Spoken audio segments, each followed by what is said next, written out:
morning to you.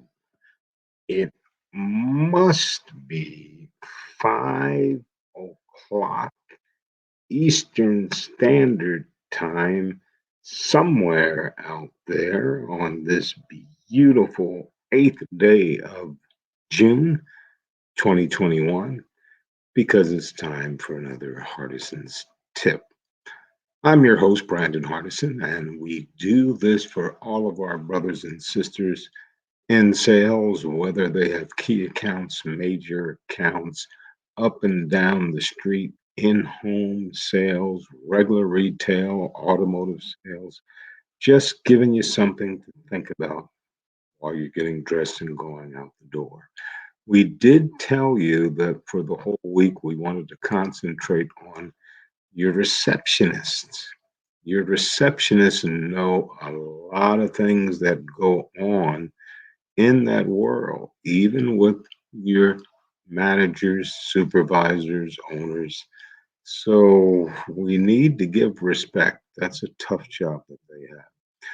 Many businesses don't see the value and take the time to train the receptionist because they don't want to spend that time or money. My question would be, why did you hire them then? Oftentimes, companies also don't realize the significance of a well trained receptionist.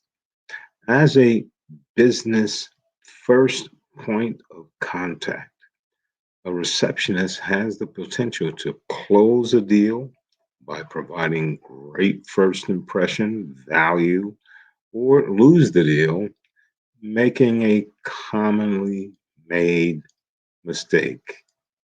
So, why not equip your company with the following receptionist tips to make sure all of your callers, to make sure anyone who walks into the environment in front of the receptionist, why not, when you do have a third party vendor or maybe UPS is leaving off a package, that you have someone out there that's representing your company giving them a great first impression.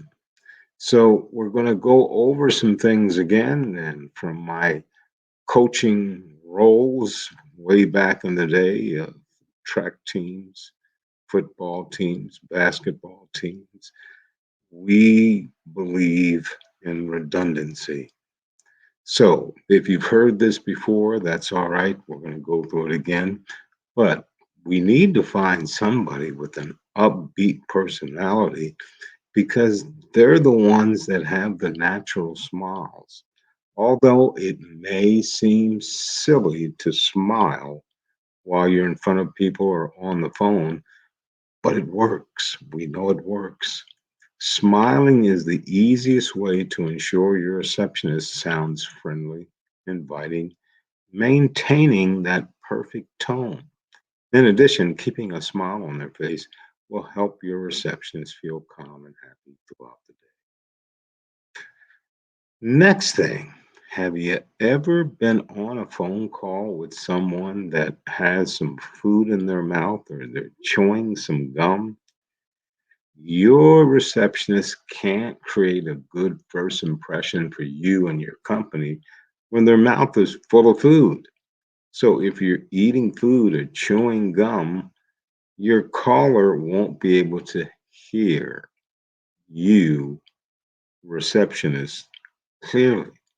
So a good practice is to ask that food, gum, all that should be away from the receptionist area. If the food isn't there as a temptation, callers won't be turned away by the sound of chewing. Now, if somebody needed to use the restrooms, comfort facilities, and they have somebody stand in, well, that would be a good time to take your food, get something done before you get back on the blower. Also, refrain from using mobile devices. Have you ever noticed that? You come up to an organization and the receptionist is on their device or reading a book. Receptionists only have much mental breakdown duties, just like you do as a salesperson. So, receptionists should have plenty of distractions throughout the day where mobile devices don't need to come up at all.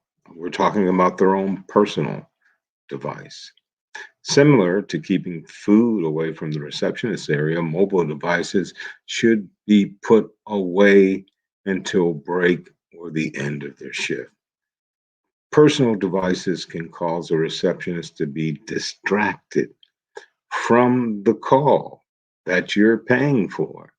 We want to make this the best upbeat greeting that's there. And potentially, he or she, as a receptionist, can cause them to miss important information. Keep a message pad handy. Remember, we may be able to take notes for some situations so I can remind myself to talk to that person, or you can email them or phone them, whatever it may be. But we need to have something to write it down on. If not, your memory is going to fail you all the time. So, in order for a receptionist to function at the highest level, it's important to have the proper message pad handy. This message pad can indicate what information they should be collecting, and when they take messages, having the information right in front improves consistency and efficiency, and that's what we want. Receptionists need to take a break. I commend them because they're bombarded with inbound calls, people coming in. If we're talking about the primary receptionist, usually when the filler or afternoon person takes over, it's a different thing. But we're talking about the beginning of business. There's a lot of things for them to do. So they do get frustrated.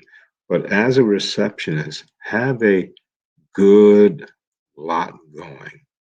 Emails pulled up, the documents that they need, messages to be transferred, knowing how to park a customer on hold while you're seeing. All of these things are whirling with inbound calls. And what receptionists forget about, they may transfer to another department, park the car as we see, but unless that phone tree is extended to everyone in the dealership, everyone in your office space, and then it comes back to you. Usually there's a tag for that company. Somebody is telling you about a product. Well, on the line, the customer doesn't want to hear that. They want a solution to their problem right now. Also, use the caller's name if you're a receptionist.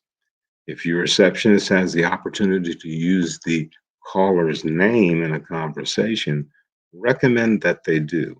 Addressing the caller properly creates a sense of engagement and friendliness. This, in turn, will create this great first impression. Be polite, use pleasantries. Being polite is not that hard, but using nice gestures to make a great first impression is important. Encourage your receptionist to always say thank you, please, may I, are you having a nice day? We're in the people business. People already know that they're steamed up over something because they're frustrated it's not getting done. And here's this person that's beaming with all these nice, pleasant things. How about avoiding saying, I don't know? There is a good chance that your receptionist will be asked questions that they don't know how to answer. So it is important to train them properly on the way to the response. It's a good idea to make it clear using the phrase, I don't know is not an option. Phrases beginning with Let me see, or I'd be happy to do. Tell them what you will do for them now. Don't make excuses that this person's not in, they're in a meeting. Here's what I can do for you. I'd be happy to take whatever it may be, but never tell a person on the other end of the line what you're not going to do for them. Confirm with the caller to ensure that you're on the same page. Name any other additional information like email addresses, telephone numbers. Make sure that we have all of that. And when you have it, repeat it back to the customer or paraphrase.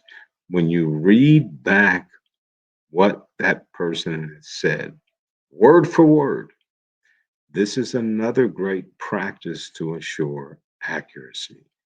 Callers like to know that their message is going to be relayed correctly.